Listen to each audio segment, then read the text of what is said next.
然后就在过去的15年间，前后在 Activision、Disney 与 Ubisoft 担任资深或首席的设计师，专精打造与 AAA 品牌的游戏作品，例如史瑞克、盖兰大晋级及刺客教条。那这次就将介绍就是制作成功的大型 IP 授权游戏的11个实用的心得，原本是10年，现在改成11。那我们就用掌声欢迎就，谢谢。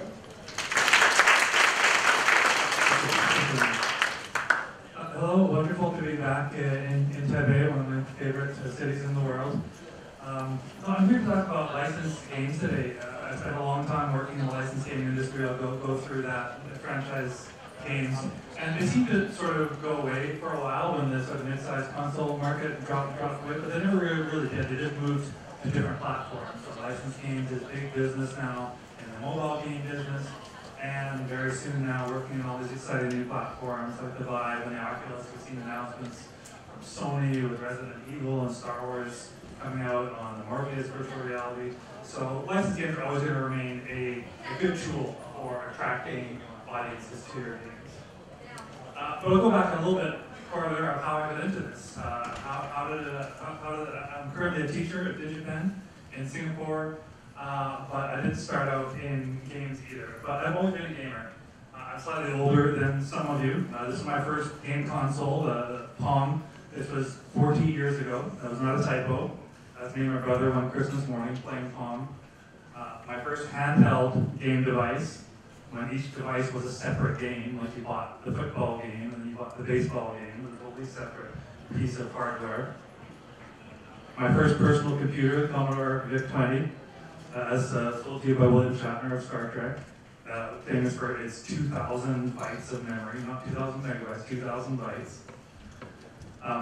Byte magazine, how they used to play games on the VIC-20. You'd get out Byte magazine, type in the game, and then you would play it. When you play again tomorrow, you'd type it in again. It didn't have a disk drive.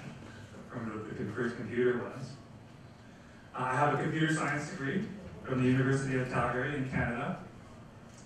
And I had a much better computer at this point, the Commodore 64. This was one of the first good home computers. I had a disk drive. This was a modern, a wonderful innovation. We could buy games that had hardware-accelerated 2D graphics.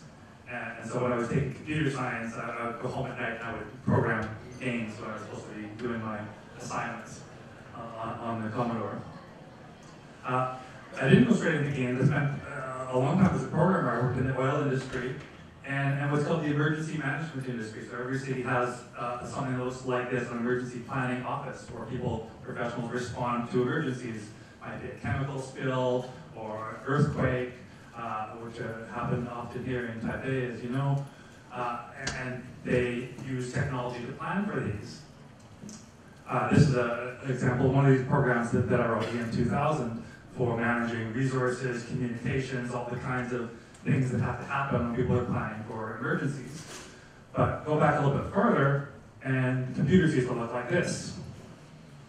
People wanted to use them, they wanted to make their jobs more efficient, but ordinary people couldn't use computers.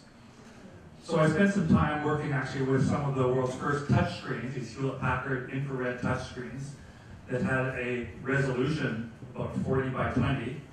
Infrared beams you would poke and it would interrupt your finger, and had developed an entire GUI-based system so that people could, these firemen and city planners who never used computers before, could use it. And in doing this, I developed a lot of user interface design skills and a real love for user interaction. I had to solve all these GUI problems. I had to make a GUI that actually worked a lot like a modern smartphone GUI for a different reason. It had a bigger screen, but because the input device was so crude, I had to make large buttons and really simple designs. Like I said, I was always a gamer, so at this time, this is the 90s, and now the internet existed. I'm a little bit older, and so I started getting into taking my game hobby and getting a little more serious about it, doing game reviews, writing reviews for websites, and started to meet some of these developers. And met these guys at Radical Entertainment who were working on a hockey simulation. Being a good Canadian, this was of course a dream come true for me. As we all know, hockey being the greatest sport in the world. Football's okay. Of course I jumped at this opportunity, and this is how I got into the game industry. But this is not, well, it's kind of a licensed game anyhow. This is a sports simulation, so how do they get into licensed games? Well, 4 months after I joined Radical, all of their games got canceled on the same day. It was a welcome to the game industry. They didn't lay anyone off. They had a rainy day fund, so they started pitching games for the mass market entertainment industry. And that's how I got into licensed games. Now, there had only ever been one good Simpsons game at this time, the Simpsons arcade game from 1991, a 2D beat 'em up. There was a series of terrible, horrible GBA licensed games, which you guys are the right age. Some of you might have been unlucky enough to get one of these for a present and maybe have played one of these terrible games. And we knew that Fox Interactive wanted a driving game. And they were getting a lot of pitches like this, kart racers basically. We had two advantages. One, we had people that actually, because we had all our games canceled, we could actually make demos, so we were making physical demos. But we pitched this game, The Simpsons Road Rage. The Simpsons Meet Crazy Taxi was our game pitch. And so this was the first thing, the first real lesson, and this was a successful pitch. Obviously the game got made, and this was, our company went into being a sports company to being this licensed game company. And so the first lesson I learned was to play to the strengths of the license. And what I mean by that is the reason we didn't do a kart racer seemed obvious, cartoon game, we wanted a driving game, but The Simpsons is a comedy, and it's a comedy about characters. It's got many, many characters, and mostly it's verbal comedy, mostly it's jokes that they think funny things that they say to each other. And in the kart racer, there's not much interaction. Well, we hit on this game that Sega had done, Crazy Taxi, different characters getting in and out of the car all the time. So that was why we chose this game mode, and actually why it worked, why the game was, it was not the greatest game in the world, it was decent. It was our first PS2 Xbox GameCube game made in 12 months. But the reason it was so successful is because of this. So if you have a license, make sure you look for a game genre that plays to whatever is the greatest strengths of that license. The second thing we learned from this was the importance of an elevator pitch. An elevator pitch is a term that comes from Hollywood. It means you can pitch your entire movie in one line as you're riding out the elevator, maybe with a senior manager that you don't normally have access to, and your concept can live in this one-liner. A famous one from Hollywood was for the movie Alien, which was pitched as Jaws in space. Right? But if you think about it, if you're the executive, that's all you need to know. You know what this movie is. Okay, I get it. It was the same with this. We had this pitch, The Simpsons Meet Crazy Taxi. Everyone understood what it was. Made it very, very easy for that pitch to make its way around the business of the game publisher. The third thing we learned, and this seems like a little bit of a strange one, is you need to be aware of patent and copyright law and make sure that you're not infringing on anything unusual, and it may not be obvious, some of it. We actually got sued by Sega for the Crazy Taxi Simpsons game, not because of the game design, because you can't copyright a game design. They actually had a patent on the little arrow at the top that points you to your next ride or your next destination. We didn't know this when we made the game. It's kind of a silly patent because really it's just ASAR pathfinding, which every game used, and many technologies before games used, fighter pilots and planes and so on. The next thing is kind of an interesting one. When we were doing Road Rage, the first summer the summer we were making that game was kind of a nightmare because Matt Groening and other Simpsons executives would review the game every month, and when we were almost finished, we were going to summer, we were going to beta. For the whole game, it had looked kind of like this. This is actually an EA game from a few years later, what they call toon shading. Thick black lines around the characters, simple shading, because we wanted the game to look like the TV show. But as you see, it doesn't. It looks much more 3D. That's because Matt Groening reviewed the game, it was very late in the development, and said, I don't want it to look like a cartoon. I want it to look more like a video game. I want it to be more 3D. This was an absolute nightmare for us. We spent the whole summer, the art team had to retexture the entire world. That completely destroyed the game engine. The PS2 rather famously doesn't like textures. If you go above a certain threshold, it would go from 90 frames a second to 2 frames per second.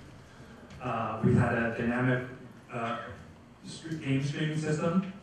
No hard drive, but we streamed the game world off the DVD. So the main hook of the game was you could drive all around the city. And this big loop would take you like half an hour. Totally destroyed because the DVD drive couldn't keep up with all these new textures. So the programmers were in all summer trying to fix their game engine. The designers had to tear the whole game world apart, break it up into separate levels, all because of this one feedback. But I'm not blaming Mr. Groening. I mean, he just said what he once said. I actually consider this our fault because we didn't develop the relationship with him. We just left him off there in Hollywood, you know, and he just sent these commands from on down high. We could have spent, I don't know, $5,000, $10,000, flown him up to Vancouver, put him up in a nice hotel, wine and dine him, just to get to know him, so that we were people to him, and not a development team, not just some conceptual thing. And at that point, when big issues like this come up, we could have talked to him. Right? We could have explained the ramifications. This is going to make, this is going to make for a worse game. This is going to make for this nightmare. And he didn't even know these things, and had no way to find out because we didn't have that relationship. So it's worth investing in a relationship to get to know the people you're making a game for when you have a license, because someone owns that license and it's very valuable to them. And they might come down with rules for what seem like not good reasons to you, but might be more flexible if you've invested that time and effort and made sure you got to know them.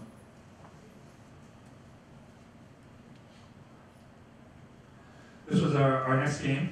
We did a second Simpsons game based on the success of Road Rage.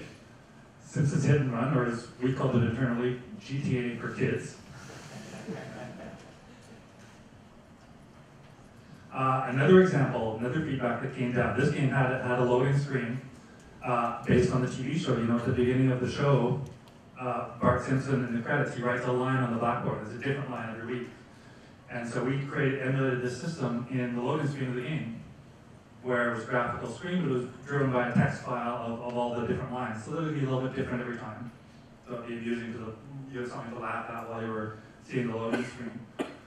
Well, he was reviewing the game, and his line came up that said something like, video games are not art. Something already written on the board. And McGinn goes, that's not from the show. Take it out. And he didn't mean the line, he made us take out the whole screen, all this technology we'd written. And it was a programmer's test line. He was right, it was not from the show, but a test line was left in the file. It was just during development. It would have been a 5-minute fix, if that, literally deleting a line of text. But again, because we hadn't built that relationship, we didn't know him, he didn't know us, we just had to do whatever he said. We had no way to counter any of that. Perfect example where just a conversation would have solved the problem, right? So again, invest in the relationship. It is another good example of a strong elevator pitch, though. I mean, you all laughed when I said GTA for kids, because it is funny, but you also understood probably everything about the game. Okay, so it's going to be a city-based game, there's going to be cars I can drive around, I can get into cars, I can get out of the cars, but probably instead of the guns and the drugs, there's going to be, collectibles and characters to find, and that's exactly what it was. So it's another good example of an elevator pitch of just a one-liner that made it really easy for that game to move around the publisher and for us to get a contract. Another example of feedback we got, it shows you how much the world has changed since 2003. We wanted to give the character a cell phone in this world so that you could call for a car. And cars could be destroyed. If you lost your car, you wanted to be able to phone and get it replaced. There was a debate that went right up to, again, Matt Groening levels about whether or not cell phones existed in the Simpsons world at this point. And they ended up deciding that no, they did not. There was no, this technology did not yet exist in this world, which is why there's phone booths littered all over our Simpsons Hit and Run world, so you can run down the street at least and call for a backup car. But this is another important learning from licensed games. People who have not worked on licensed games sometimes think, oh, this is just an automatic. If we get The Simpsons or Star Wars or any other good license, we can just make anything and it will sell. And it's not true at all. Gamers still want a quality experience, and quality still matters. It matters a lot. So this shows we made Road Rage, which was an okay game. Not great, but okay. And it sold about 3 million copies over its lifetime, which back in that day was a big hit. It cost maybe $4 million to make. In between Road Rage and Hit and Run, another publisher, another developer, made a game called Simpsons Skateboarding, which as you can see is not a very good game, and it sold less than 50,000 copies. It was a complete failure. Hit and Run came out. It was a very good game, one of the best games I've ever worked on, and it sold almost 7 million copies in its lifetime. So don't buy into the thought that just because you're making a licensed game, the quality doesn't matter. It still matters. All the license gets you is gets you some eyeballs on your product, which in this day of discoverability being a huge problem is valuable, but you still have to make a great game. Next thing we found out is that sometimes the talent you want to license to your game can be very expensive. I'm not saying it's not worth it. It was worth it for us for sure.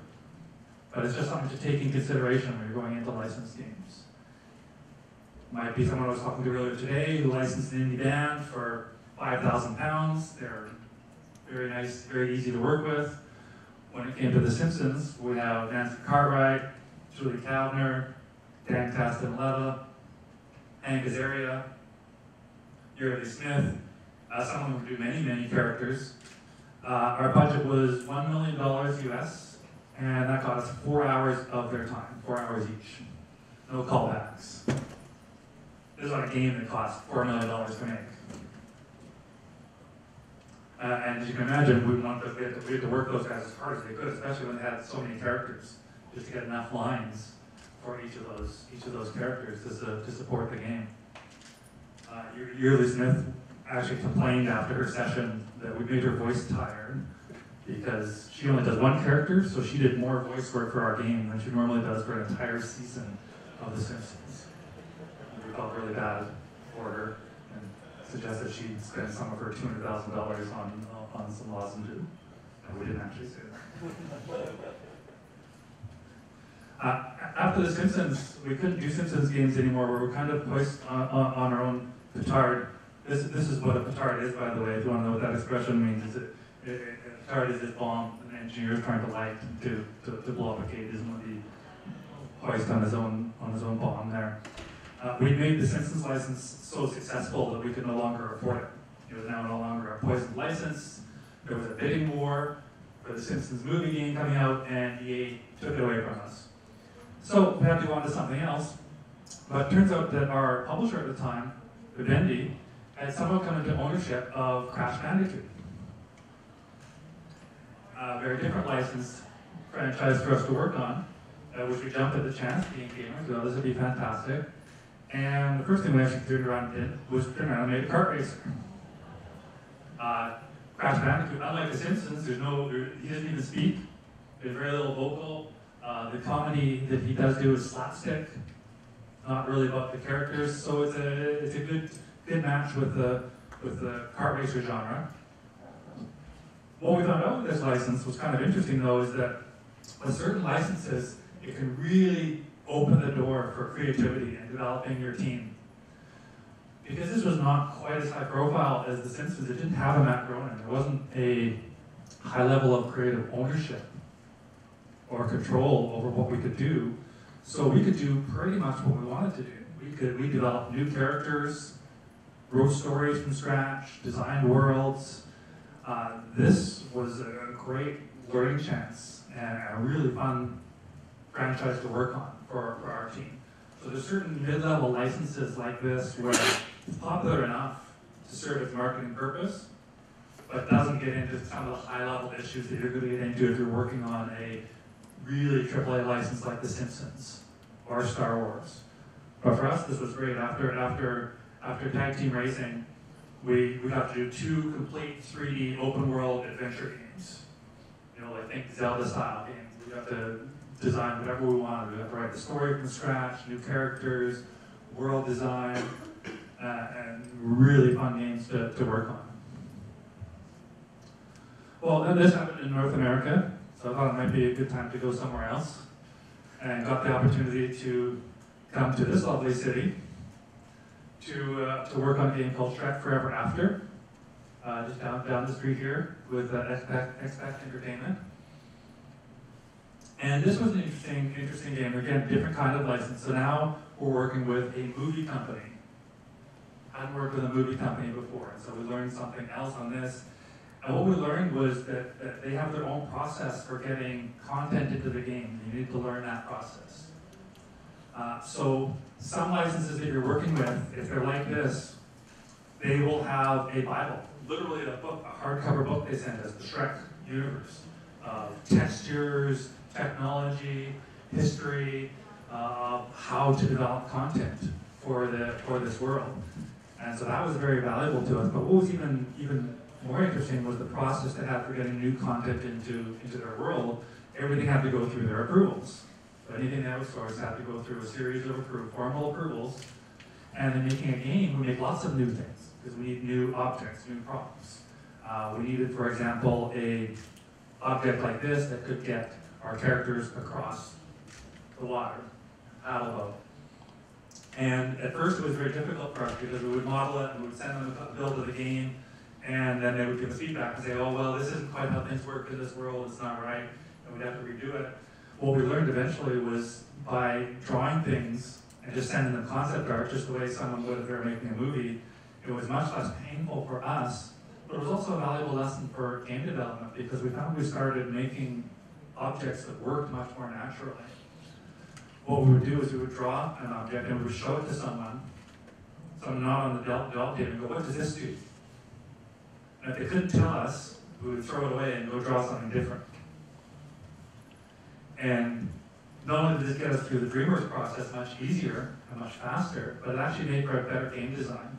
Because what we started doing was developing objects with what the industrial designer Donald Norman would have called affordance, a form follows function. If it looks like a paddle boat and it works like a paddle boat, you don't need a lot of complexity to teach the user even how to use it. We didn't even have to have a tutorial. So I just, okay, I know what that is. They would just go walk onto it and start steering it around the water. So it's a valuable way to work with the licensor. They can really appreciate us because we got approvals for everything, but also it's just a good game development practice. This was just a one project deal, so I left Taiwan and crossed the water to Shanghai for a time at Disney. In addition to getting to work on a bit of stuff for Mickey Mouse and Winnie the Pooh, was doing some online game design for Xiangyang. See, you guys, some of you know this character. Basically the #1 cartoon IP in China, which Disney negotiated rights for about 10 years. Designing games for China was when I first started really understanding how different the different regions are.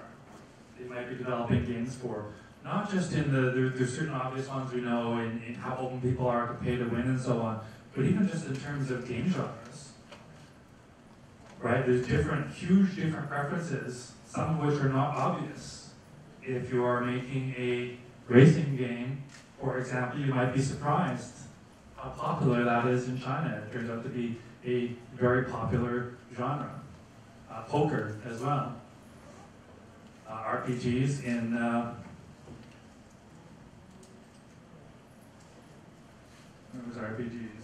RPGs in Japan. That one not so surprising, but be aware of which market your license is going to be sold into when you're choosing the game genre. So like I said earlier, you've got to choose a game genre that plays to the strengths of the license, but also is appropriate for the region. When I came to Singapore, I came to work on this game, Ghost Recon Online, because I wanted to work on an online shooter, free-to-play game. So I actually targeted this company just so I could come and join this team. This is probably the other best game I've ever worked on in terms of the game quality, other than the Simpsons Hit and Run. And it was a great team to work on. It's one of those really joyous, the way game development we all think it should be, where the team likes to play together and just has a great time developing the game. Well, this is a very hardcore game. This is 8 versus 8 tactical shooter, cover-based shooter, very dangerous guns. Think Counter-Strike in terms of the kind of audience you might be pitching this to. And so something we learned in the development of a hardcore game for a license was that these gamers really don't care about your license. They only care about the gameplay. And the surrounding online infrastructure and how the game is run from an economic point of view. It really didn't make any difference whether it was Ghost Recon or not. Hardcore gamers are going to give it a try if they hear about it, it's a good game, and if it's a good game, they're going to stick with it. And all other things are really aside. So a license, if you're thinking of using a license to attract hardcore gamers, it might be of a little bit less value, is I guess what I'm saying. You might get a little bit of a marketing push, but it's not going to help you as much as it would for a more casual audience. As a lot of people at Ubisoft, I got sucked into the giant black hole of Assassin's Creed and an occupational hazard. License games are very big business now. So this is a licensed game, essentially. It's a 10-year-old franchise. You can treat it like a franchise kind of game. I don't know the actual budget numbers for Assassin's Creed Unity, but GTA 5 was $265 million. Assassin's Creed 4 was a $100 million game, so you can imagine this is probably something even higher than that. This was their transition game to next gen. And it's kind of the opposite of the Crash Bandicoot situation. So if you're working on really big budget games like this, you're not going to get a lot of opportunities for creativity. This is a team game made by 400 people across 3 continents, 24 hours a day running. You kind of have to have really top-down control to have any semblance of a unified game design.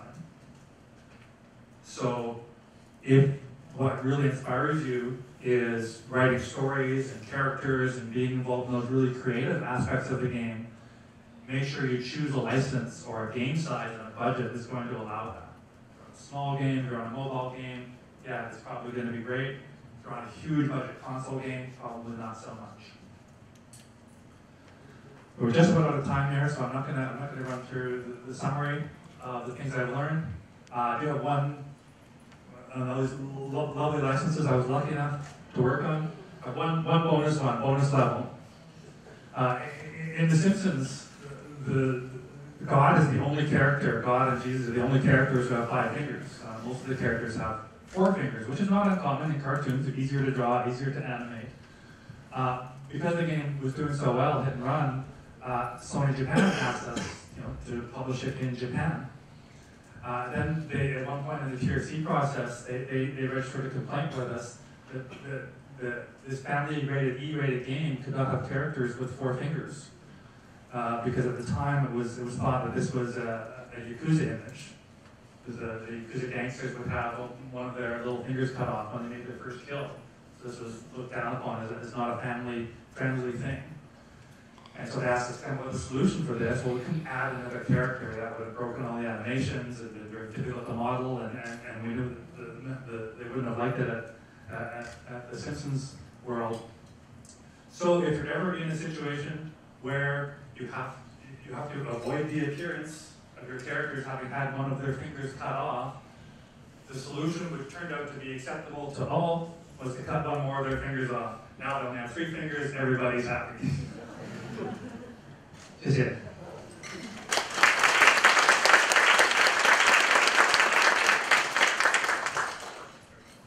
因为时间关系就没有 Q&A。那如果想跟Joe有更深入的，就是想要问他问题，他可以到外面就是再跟他